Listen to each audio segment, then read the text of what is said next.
فرمودەی 28 لاپەڕە 148 عن أبي ذر رضي الله عنه عن النبي صلى الله عليه وسلم قال الله تعالى: يا عبادي إني حرمت الظلم على نفسي وجعلته بينكم محرما فلا تظالموا. يا عبادي كلكم ضال إلا من هديته فاستهدوني أهديكم. يا عبادي كلكم جائع إلا من أطعمته فاستطعموني أطعمكم. يا عبادي كلكم عار إلا من كسوته فاستكسوني أكسكم. يا عبادي إنكم تخطئون بالليل والنهار وأنا أغفر الذنوب جميعا فاستغفروني أغفر لكم. يا عبادي إنكم لن تبلغوا ضري فتضروني ولن تبلغوا نفعي فتنفعوني. يا عبادي لو أن أولكم وآخركم وإنسكم وجنكم كانوا على أتقى قلب رجل واحد منكم ما زاد ذلك في ملك شيئا. يا عبادي لو أن أولكم وآخركم وإنسكم وجنكم كانوا على أفجر قلب رجل واحد ما نقص ذلك من ملك شيئا. يا عبادي لو أن أولكم وآخركم وإنسكم وجنكم قاموا في صعيد واحد فسألوني فأعطيت كل إنسان مسألته ما نقص ذلك مما عندي إلا كما ينقص المخيط إذا أدخل البحر.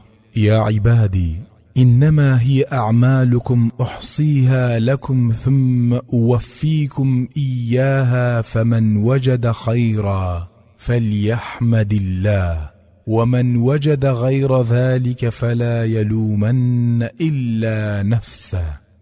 رواه مسلم. وتا لا أبو زروا أوج لا پیغمبروا صلى الله عليه وسلم ضلي خداي بلند مقام فرمويتي: ئەی بەندەکانم من ستەمم قەدەغە کردووە لە خۆم و ستەم لە کەس ناکەم و لە نێوان ئێوەشدا قەدەغەم کردووە و ئێوەش ستەم لە یەکتر نەکەن. ئەی بەندەکانم هەمووتان لاڕێن مەگەر کەسێک من ڕێنماییم کردبێ. دەی داوای ڕێنمایی لە من بکەن منیش ڕێنماییتان دەکەم. ئەی بەندەکانم هەمووتان برسیتانە مەگەر کەسێک کە من خواردنم پێدابێ. دەی داوای خواردن لە من بکەن منیش خواردنتان پێدەدەم. ئەی بەندەکانم هەمووتان ڕووتاڵن ڕەجاڵن مەگەر کەسێکەوە من پۆشتم کردبێتەوە. دەی داوای پۆشتەی لە من بکەن منیش پۆشتەتان دەکەمەوە. ئەی بەندەکانم بەڕاستی ئێوە شەو ڕۆژ تاوان دەکەن و من لە هەموو تاوانێک خۆش دەبم. دەی داوای لێ خۆشبوون لە من بکەن منیش لێتان خۆش دەبم. ئەی بەندەکانم ئێوە ناگەن بە جێگای زیان گەیاندن بە من تا زیان بە من بگێنن و ناگەنە جێگای سوود گەیاندنم تا سوودم پێ بگێنن واتە زیان و سوودتان بۆ خۆتانە. ئەی بەندەکانم بەڕاستی ئەگەر ئەوەڵ و ئاخیر بە ئینسان و جنۆکەوە هەمووتان ببن بە پارێزگارترین دڵی پیاوێک لە ئێوە هیچ شتێک لە مڵکی من زیاد ناکات.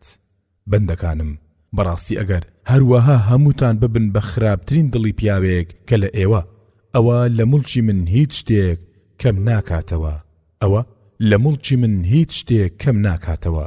ئەگەر هەمووتان داوای شتم لێ بکەن و منیش داواکاری هەموو ئینسانێک جێبەجێ بکەم ئەوە لەو خەیر و نیعمەتەی لای من کەم ناکاتەوە مەگەر بە ئەندازەی دەرزیەک کە بکرێت بەناو ئاوی دەریایەکدا و دەربهێنرێت کە ئەبێ ئەو دەرزیە چەندێ لە ئاوی ئەو دەریایە کەم بکاتەوە. ئاشکرایە هیچ کەم ناکاتەوە. واتە لە مڵکی خوددا هەر ئەوەندە کەم دەکاتەوە کە لە ڕاستیدا یانی هیچ مەگەر بەو ئەندازەی کە پێوەری خوددا بپێورێت. اینجا خودای گەورە دەفەرمێت: ئەی بەندەکانم هەر کردارەکانی خۆتانە بۆتان دەژمێرم و لە پاشە پاداش یان تۆڵەی لەسەر وەردەگرن. جا هەر کەسێک دیتی کە کردەوەی چاچی ئەنجام داوە با سوپاسی خوددا بکات کەوا یارمەتی داوە و هیچی لێون نەکراوە. ئەگەر کردارەکەی چاک نەبوو با بێجگە لە خۆی لۆمەی کەسی تر نەکات. لەم فەرموودە بەنرخە ئەمانەی خوارەوەی لێوەردەگیرێت. یەکەم، خوددا خاوەنی سۆز و ڕەحمەتە و هیچ کەس زیاد لە تاوانی خۆی سزا نادرێت. وما ربك بظلام للعبید. خدای تۆ هیچ ستەمێک ناکات لە بەندەی خۆی. دووهەم، ستەمکردن تاوانە و نابێ خاوەن باوەڕان ستەم بکەن، وەکو لە فەرموودەدا هاتووە کە دەفەرمێ اتقوا الظلم فإن الظلم ظلمات يوم القيامة.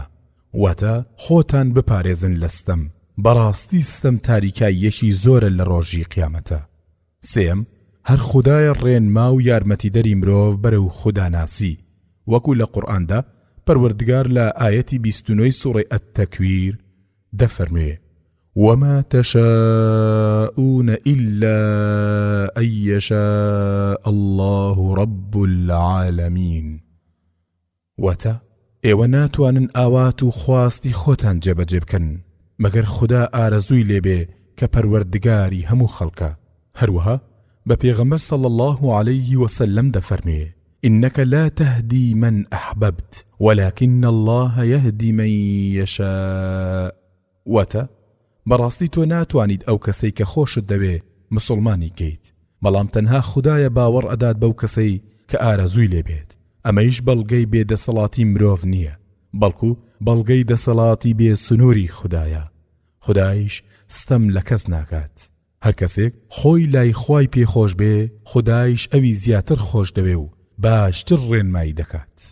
چوارەم، دەبێ مسلمان داوای یارمەتی مادی و معنەوی تەنها لە خوددا بکات، چونکە هەمووی بەدەست ئەو زاتە بەرزەیە، چ ڕێنمایی و چ خۆراک و چ پۆشاک. پێنجەم، مرۆڤ لە تاوان خاڵی نییە، وەکو لە فەرموودەدا هاتووە پێغەمبەر صلى الله عليه وسلم دەفەرمێ كل ابن آدم خطأ وخير خطائين التوابون. واتە بنیادەم هەمووی تاوانبارە و باشترین تاوانبارانە و کەسانن کە تەوبە دەکەن. شەشەم، خودای گەورە لە هەموو تاوانی خۆش دەبێت بێجگەل لە شیرک و کوفر. حەفتەم، مرۆڤ ناتوانێت نەزیان نەسوود بگێنێ بە خوددا.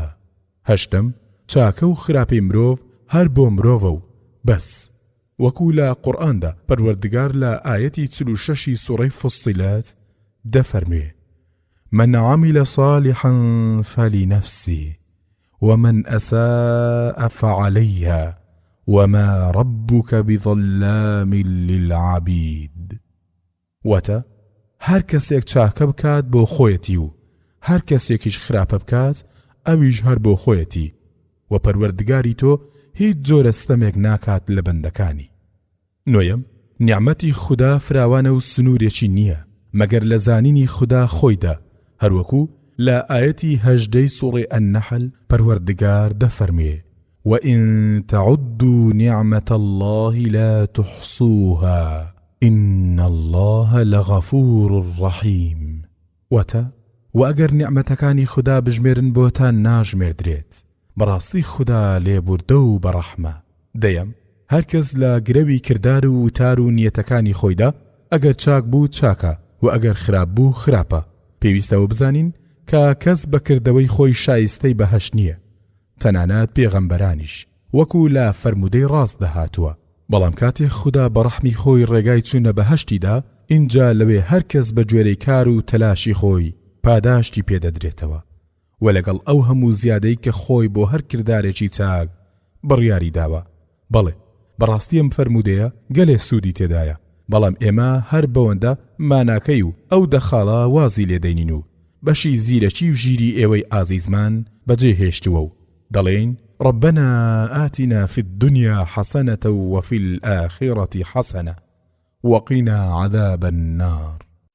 فرمودي 29 لاپەڕە 153 عن أبي سعيد وأبي هريرة قال قال رسول الله صلى الله عليه وسلم إن الله يمهل حتى إذا ذهب ثلث الليل الأول نزل إلى السماء الدنيا فيقول هل من مستغفر هل من تائب هل من سائل هل من داع حتى ينفجر الفجر. رواه مسلم وأحمد. واتە لا أبو سعيدەوە بەماناش لا ئەبوو هوڕێڕەوە دەجێڕنەوە کاوتویانە پێغەمبەری خوا صلی الله عليه وسلم فەرموویەتی بەڕاستی خوددا ماوە ئەدات هەتا بەشێ لە سێ بەشی شەو دەچێت جادا ئەبەزێتە ئاسمانی دنیا و دەفەرموێ ئایا کەسێک هەیە داوای لێ خۆشبوونم لێ بکات؟ ئایا کەسێک هەیە بگەڕێتەوە و تەوبە بکات؟ ئایا کەسێک هەیە داوا بکات؟ ئایا کەسێک هەیە بانگ بکات؟ هەتا نوێژی بەیانی دەبێت. واتە خودای خاوەن دەسەڵات و بەسۆز لەم کاتە پیرۆزەدا دائەبەزێت و بەڵێنی داوا کە هەر کەسێک داوای لێ خۆشبوونی لێ بکات لێی خۆش بێت. وەکو لە ڕیوایەتی تردا ڕوون کراوەتەوە و هەر کەسێک تەوبە بکات لەو کاتەدا خوددا تەوبەی لێ وەردەگرێت و هەر کەسێک داوای هەر شتێک بکات کە سوودی دین و دنیای تێدا بێ خوددا پێی دەبەخشێت و هەر کەسێک هەر نزایەک بکات لێی وەردەگیرێت بەو مەرجەی داوای تاوان و پچڕانی پەیوەندی خزمەتی سیلەی ڕەحم نەکات. لەم فەرموودە بەنرخە ئەمانەی خوارەوە وەردەگیرێت. یەکەم پاش ڕۆیشتنی بەشێک لە سێ بەشی شەو بەنداتی و پاڕانەوە وەردەگیرێت لەلایەن خودداوە. دووهەم ئەو کاتە کاتێکی چاکە بۆ نوێژ چونکە نوێژی ڕێک و پێک هەموو شتێکی تێدایە. بەنداتی پاش خەوتن و خەوکردنی شەو فەرز بووە لەسەر پێغەمبەرمان صلی الله عليه وسلم و سنەتە بۆ ئێمە هەر کەسێک بۆی بکرێت خەیرێکی چاچی دەست دەکەوێت. سێم دابەزین وەسفێکی فعلی خوددایە و هەیە بەو شێوەیە کە فەرموودەکە دەیڵێت بەڵام چۆنیەتەکەی نازانین وەکو باقی وەسفە فعلیەکانی تری خوددا لەوانە تەعەجوبی خوددا پێکەنینی خوددا و باوەڕمان هەیە نەماتەڵی دەکەین و نەدەیگۆڕین و نە لە سەرمانای خۆی لای دەدەین و نەوێنەی بۆ دێنینەوە بلا تعطیل ولا تحریف ولا تأویل ولا تمثیل. ئەمە ڕای زانانی سەلەفە و ڕۆنترین ڕێگایە و بێزیانترین بۆچوونە تا ئەو بۆچوونە بەنرخە بووە ئومەتی ئیسلامی یەک بووە لە پاش تێکەڵاوبوونی زانان بە فەلسەفە و هەوڵدان بۆ قەناعەت پێکردن بەناو فەلسەفە زانانەوە ئەم جۆرە وەسفانەی خوددایان بێدەنجیان لێکرا تعطیل یان لە سەرمانەی خۆیان لابران تەئویل یان وەکو وەسفێکی مرۆڤ تەماشاکران تەمثیل و تەشبیه. من دڵنیام ئومەتی ئیسلامی تا نەگەڕێنەوە بۆ سەردەمی ئەوەڵ لا بیر و باوەڕدا و یەک نەگرن هەرگیز ناتوانن خلافەتی ڕاشیدا بهێننەوە ئەگەر لە باتی دوو حیزب هەزاران حیزب دروست بکەن و لە باتی کۆمەڵێکی جیهادی سەدان کۆمەڵی جیهادی بەرپا ببێت چونکە دووبەرەچی بیر و باوەڕە بووەتە هۆی چەند دەستەی خەڵکی بەناو موسڵمان. لە حاڵێکدا خودای زانا و کاربەجێ لە سوڕەی ئالی عیمران ئاەتی 103 دەفەرموێ واعتصموا بحبل الله جميعا ولا تفرقوا واتە دەست بگرن بە ئاینەکەی خودداوە و بەش بەش مەبن. هەروەها پەروەردگار لە ئاەتی 46 سوڕەی ئەلئەنفال دەفەرموێ وأطيعوا الله ورسوله ولا تنازعوا فتفشلوا وتذهب ريحكم واصبروا إن الله مع الصابرين. واتا وپەیڕەوی خوددا و پێغەمبەرەکەی صلی الله عليه وسلم بکەن و ناکۆچی لە نێو خۆتانە دروست نەکەن لەبەرەوەی شکست دەخۆن و ئەو ناوە خۆشەتان نامێنێت.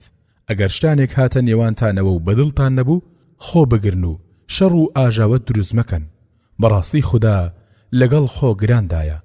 ئەی باوەڕداران ئەگەر ڕاست دەکەن و خۆتان و ئاینتان خۆش دەوێ و تستی ڕۆژی دواییتان هەیە ڕوو بکەنەوە قورئان و فەرموودەکانی پێغەمبەری ئازیزمان صلی الله عليه وسلم و واز بهێنن لە دەستە دەستەیی و حزب حزبێنە هیچ فەرمانێکی ئیسلامی مەشارنەوە و مەیگۆڕن و لەمانەی ڕاستەقینەی خۆی لای مەدەن لەبەر دڵخۆشکردنی ستەمکاران و بێباوەڕان چونکە هەرچی بکەیت سەرڕای ئەوەش کە خوددا لێت عاجز دەوێت ئەوان هەرگیز لێت ڕازی نابن تا نەچیتە سەر بیر و باوەڕە هەڵەکەیان.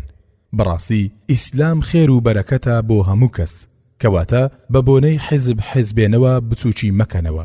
ئیسلام یەک ئاین و یەک ڕێبازە و پەیڕەوانی یەک پارچێ و دووبەرەچی و دوو دەستەیی ئیشێشی ناڕەوا و ناپەسەندە وەکو پێغەمبەرمان صلی الله عليه وسلم دەفەرمێت المؤمن للمؤمن كالبنيان يشد بعضه بعضا متفق عليه. واتە باوەڕدار بۆ باوەڕدار وەکو بیناکان وایە هەندێکی تری بەهێز دەکات و پشتی دەگرێت. فرمودەی سیەم لەپەڕە 157 عن أبي هريرة قال سمعت رسول الله صلى الله عليه وسلم يقول إن أول الناس يقضى يوم القيامة عليه رجل استشهد فأتي به فعرفه نعمه فعرفها قال فما عملت فيها؟ قال قاتلت فيك حتى استشهدت.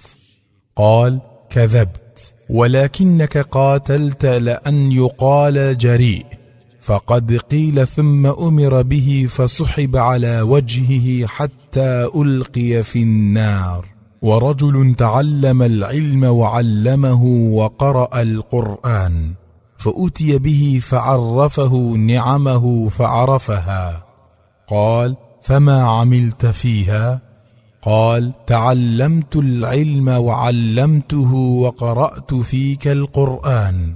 قال كذبت ولكنك تعلمت العلم ليقال عالم وقرأت القرآن ليقال هو قارئ، فقد قيل ثم أمر به فسحب على وجهه حتى ألقي في النار.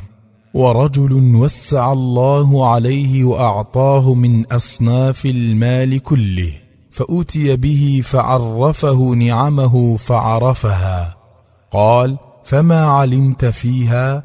قال ما تركت من سبيل تحب أن ينفق فيها إلا أنفقت فيها لك. قال كذبت ولكنك فعلت ليقال هو جواد، فقد قيل ثم أمر به فسحب على وجهه ثم ألقي في النار. رواه مسلم وأحمد. وتا لا أبو هريرة دجرنوا كاوتيتي بسم لا پیغمبری خوا صلى الله عليه وسلم كفرموي براستي اول کسێک کە حکمی بەسەرا دەکرێت لە ڕۆژی قیامەتە پیاوێکە کە شەهید بووە، دەهێنرێت بۆ دادگای خدا و خدا باسی نیعمەتەکانی دەکات و ئەویش دان بە نیعمەتەکانی دادەنێت و دەفەرموێ دەی تۆ چیت کرد لەناو ئەو نیعمەتانەدا؟ دەڵێ بۆ تۆ شەڕم کرد هەتا شەهید بووم. خدا دەفەرموێ درۆ دەکەیت، بەڵام تۆ شەڕت کردووە تا پێت بڵێن زرنگ بوویت، ئازا بوویت. خەڵکیش پێیان وتیت. لە پاشاندا فەرمان دەدرێت بە ڕووی دەم و چاویان ڕای دەکێشن هەتا دەخرێتە ئاگرەوە. و پیاوێک دێنن کە فێری زانین بووە و خەڵکیشی فێر کردووە و قورئانی خوێندووە، دەهێنرێت بۆ دادگای خدا و خدایش باسی نیعمەتەکانی خۆی دەکات و ئەویشدان بە هەموو نیعمەتەکاندا دەنێ کە داویە پێی و دەفەرمێ دەی تۆ چیت کرد لەناو ئەو نیعمەتانەدا؟ دەڵێ فێری زانین بووم و خەڵکیشم فێر کرد و قورئانم لەبەر تۆ خوێن. خدایش دەفەرمێ درۆ دەکەیت، بەڵام فێری زانین بوویت تا خەڵک پێت بڵێن زانایە و قورئانت دەخوێن تا پێت بڵێن قورئان خوێنە و دەنجی خۆشە. دەی ئەوەت پێوترا؟ اینجا فەرمان دەدرێت بە ڕووی دەم و چاودا ڕادەکێشرێت هەتا دەخرێتە ناو ئاگرەوە. و پیاوێکە کە خودای گەورە دەوڵەمەندی کردووە و لە هەموو جۆرێک ماڵی پێداوە، ئەویش دەهێنرێتە دادگای خدا و خدایش باسی نیعمەتەکانی خۆی دەکات بۆی، ئەویشدان بە هەمویان دادەنێ. اینجا خدا دەفەرمێ دەی تۆ چیت کرد لەناو ئەو نیعمەتانەدا؟ لە وەڵامدا دەڵێت هیچ ڕێگایەک نەبوو کە تۆ پێت خۆش ببێ مەگەر من لەو ڕێگایەدا شتم خرج کرد بێ لەبەر خاتری تۆ.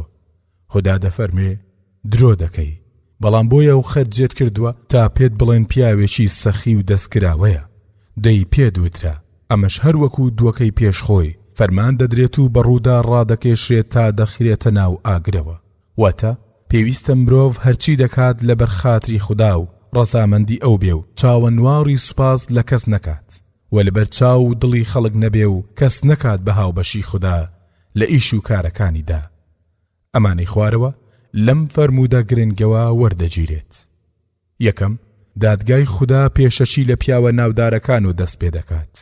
ئەوەتە یەکەم جار پێغەمبەران و پاشان شەهیدان و زانایان و دەوڵەمەندانە. دووەم، شەهید هەژماری لەگەڵ دەکرێت. ئەمە پێچەوانەی ئەو فەرمودانە نییە کە دەفەرمێت شەهید هەژماریان لەگەڵ ناکرێت، چونکە شەهیدەکانی ڕێگەی خوددا دوو بەشن، بەشێکیان ڕاست و دروست بوون و بۆ خوددا جیهادیان کردووە و لەبەر خاتری خوددا شەهید بوون. ئەوانە ئەو هەژماریان نییە، بەشێکی تریان لەبەر ناو و شۆڕەت و پلەپایە شەڕیان کردووە و کوژراون، ئەمانن کە هەژماریان لەگەڵدا دەکرێت. سێیەم، زانین وەختێ چاکە لەبەر خوددا بێ ئەجینا ژارێکی کوشندەیە. چوارەم، فێرکردن وەختێ چاکە و پاداشی هەیە ئەگەر لەبەر خاتری خوددا بێ. پێنجەم، قورئان خوێندن وەختێ چاکە و پاداشتی هەیە لەبەر خاتری خوددا بێ ئەجینا با چاکترین قسەشی خوێند بێتەوە، بەڵام لەلای خوددا بێ پاداشە، وەکو پێغەمبەرمان صلی الله عليه وسلم دەفەرمێ: اقرأوا القرآن واعملوا به ولا تأكلوا به. واتە قورئان بخوێننەوە و ئیشی پێ بکەن و نانی پێمەخۆن. لێرەدا بە پێویستی دەزانم ئەم خاڵە ڕوون بکەمەوە. قورئان فەرمودەی خوددایە و بۆ خوێندنی هەر حرفێکی خوددا دەچاکە بۆ قورئان خوێن دەنووسرێت. پێغەمبەرمان صلی الله عليه وسلم دەفەرمێت: ناڵێم ئەلیف لام میم یەک حرفە، بەڵکو ئەلیف حرفێکە و لام حرفێکە و میم حرفێکە. جا هەر کەسێک لە بڕەزامەندی خوددا و بۆ نزیکەوتنەوە لە خوددا خوێندی و مەبەستی ناو و شۆڕەت و دەنخۆشی و قورئان زانی نەبوو، ئەوە چاکەی زۆری بۆ دەنووسرێت و ئەگەر بە مەبەستێکی تر بوو ئیتر نەک چاکەی بۆ نانووسرێت، بەڵکو سزای هەیە لە پاشە ڕۆژدا، چونکە بە کردداری قیامەت دنیای ویستووە و لە ڕواڵەتا خۆی چاک پیشانداوە، بەڵام لە ناوەڕۆکدا وا نەبووە. پێغەمبەرمان صلی الله عليه وسلم فەرموویەتی: موژدە بدە بەم ئوممەتە بەسەر کەوتن و بەرزبوونەوە و جێگیربوون لە زەویدا، جا هەر کەسێ لەوان ئیشی قیامەت بکات بۆ دەستکەوتنی دنیا هیچ بەشێشی بۆ نییە لە پاشە ڕۆژدا. جا ئەم فەرمودە بەنرخە هەڕەشەی لەو جۆرە قورئان خوێنانە و ئەم قورئانە نابێ بە پارە بخوێندرێت، چونکە لە گەیشتنی پاداشی قورئان لە کەسێکی بێگانەوە بۆ کەسێکی تر ناکۆچی هەیە لە نێو زانایانی پێشوودا. بۆ نمونە ئیمامی ئەحمەد دەفەرمێ بە قیاس لەسەر باقی چاکەکانی تر دەگات و ئیمامی شافعی دەفەرمێت ناگات و هەریەکەیان بەڵگەی خۆیانیان هەیە و لەسەر ڕەئی هەریەکەیان کۆمەڵێکی زۆر لە زانانی پاشخۆیان داکۆچیان لەسەر کردووە و بەسەر یا ڕۆیشتون. ئەگەرچی تەرجیحی ئیمامی شافعی دەدەین، چونکە بەڵگەکانی ئەومان بەلاوە بەهێزترە. جا ئەگەر قسەی ئیمامی ئەحمەدیش ڕاست بێ، بەلای منەوە لێرەدا ئەو قورئان خوێنانەی مەبەستە کە قورئانەکە بۆ پاداشتی لای خوا دەخوێنن نەک بۆ پارە، چونکە بە پارە خوێندرا کابرا حەقی قورئان خوێندنەکەی وەردەگرێت لە دنیادا، ئیتر چی بگات بە مردووەکە. جا ئەگەر قورئان خوێنەکە کەم دەست و فەقیر بێت، ئەوە ئەو پارەی کە لەلایەن قورئان بۆ خوێندراوەکەوە دەستی کەوتووە چاکەیەکە بۆ خاوەن پارەکە، نەک چاکەی قورئانەکە، چونکە وەکو وتمان کابرای قورئان خوێن حەقی خوێندنەوەی قورئانەکەی وەرگرتووە و پاداشتی نییە، ئیتر چی ببەخشێت بە کابرای مردوو. بەڵام ئەگەر کابرا قورئانی دەخوێن بەسەر نەخۆشدا و داوای حەقی ئەو زەحمەتەی خۆی دەکرد، ئەبێ پێی بدرێت. ئەمەش لەبەر ئەو فەرمودەیە کە پێغەمبەرمان صلی الله عليه وسلم فەرمووی: چۆنت زانی فاتحە شیفایە بەو کۆمەڵە خەڵکەی کە بە مەئموریەت ناردبوونی و فەرمودەکە ڕاستە و ئەو جێگایە کە دروستە لەسەر قورئان پارە وەرگیرێت، تەنانەت زانانی پێشوو ناکۆچیان هەیە سەبارەت بە کرێی کەسێک کە قورئان فێری خەڵک بکات. هەندێک دەڵێن نابێ پارە وەرگیرێت و هەندێکیش دەڵێن دروستە، بەڵام ئەگەر لە بەیتولمال کرێکەی بدرێتێ چاکترە. جابا قورئان خوێنەکان چ بۆ دەنخۆشی و چ بۆ مردوو گۆڕستان تەماشای ئەم فەرمودە قودسیە بکەن و بزانن خۆیان لەکوێدا دەبیننەوە. هەروەها خدای پەروەردگار لە ئاەتی 5 و 6 سوڕەی فاتیر دەفەرمێ: يا أيها الناس إن وعد الله حق فلا تغرنكم الحياة الدنيا ولا يغرنكم بالله الغرور إن الشيطان لكم عدو فاتخذوه عدوا إنما يدعو حزبه ليكونوا من أصحاب السعير. واتا أي خلچنا بەڕاستی بەڵێنی خوددا بەهاتنی قیامەت و لێکۆڵینەوە و بەهەشت و جەهەنەم ڕاستە. دەی باژیانی دنیا سەرتان لێتێک نەدات و بە ئاواتە زۆر و زەبەنەکەی دنیا و شەیطان دەستخەڕەتان نەدات. بەڕاستی شەیطان دوژمنتانە، دەی ئێوەش بە دوژمنی خۆتانی بزانن. شەیطان کۆمەڵەکەی خۆی تەنیا بۆ ڕەفیقایەتی ئاگری جەهەنەم بانگ دەکات. قورئان خوێنەکان ئاگاتان لە قیامەتی خۆتان بێت و بۆ شتێکی کەم بۆ هەمیشە خۆتان نان بڕاو مەکەن.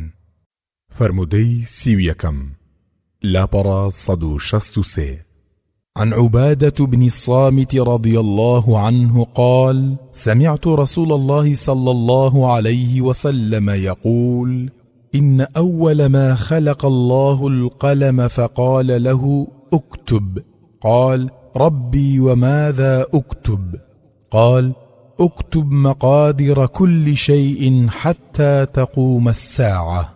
حديث صحيح أخرجه أبو داود والترمذي.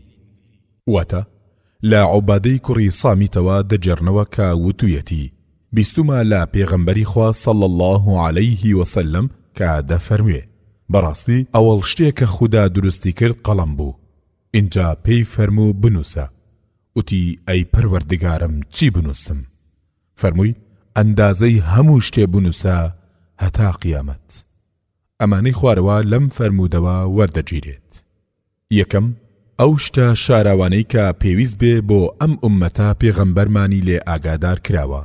دووهەم یەکەم دروستکراوی خوددا قەڵەم بووە.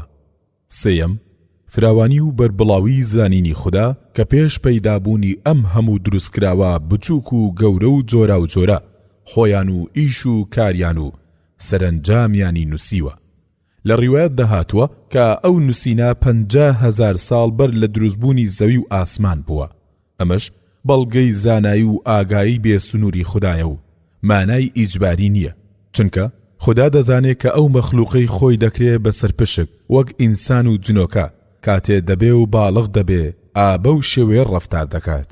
هەروەها باقی دروستکراوەکانی تری کەی دەبن و چۆن دەبن و چەند تەمەنیان دەبێ و سەرنجام چیان لێ دێ. چوارەم قیامەت دێت وەکو خودای گەورە لە ئاەتی 7 سوڕەی الحەج لە قورئاندا دەفەرموێ: وأن الساعة آتية لا ريب فيها وأن الله يبعث من في القبور. واتە بەڕاستی قیامەت دێت و گومانی تێدا نییە و بەڕاستی خوددا و کەسانەی ناوگۆڕ هەموو زیندوو دەکاتەوە. پێنجەم هەموو دروستکراوێکی خوددا قسە و گفتوگۆی هەیە. قەڵەمیش یەکێکە لەو دروستکراوانە، هەروەکو سەلامی بەرد و دار و درەخت و حەیوانات لە پێغەمبەرمان صلی الله عليه وسلم، وەکو پەروەردگار لە سوڕەی الئیسراء ئاەتی 44 لە قورئانی پیرۆزدا دەفەرموێ: تسبح له السماوات السبع والأرض ومن فيهن وإن من شيء إلا يسبح بحمده ولكن لا تفقهون تسبيحهم إنه كان حليما غفورا. واتە تەسبیحاتی ئەو زاتە دەکات هەر حەوت ئاسمانەکان و زەوی و ئەوەیش کە لە ناویاندایە و هیچ شتێک نییە مەگەر تەسبیحات و سوپاسی خوا بکات، بەڵام ئێوە لی تێناگەن. بەڕاستی ئەو زاتە بە حەوسەڵە و لێبوردەیە. شەشەم باوەڕبوون بەمانای ئەم فەرمودەیە ئەسڵی ئاینە و نابێ لەو بارەوە دوو دڵی هەبێ و نەزانن کە ئەسڵی ئاین پێنجن و بەس. بە کورتی ڕاستە پێنجن، بەڵام بە درێژی واتە وەکو چۆن باوەڕبوون بە فریشتەکان پێویستە، هەروەها باوەڕبوون بە جنۆکەکانیش پێویستە. جا هەر بەم پێیە مادەم باوەڕت بە خوددا هەبوو دەبێ باوەڕیشت بە هەموو فەرمودەکانی پێغەمبەریش صلی الله عليه وسلم هەبێ.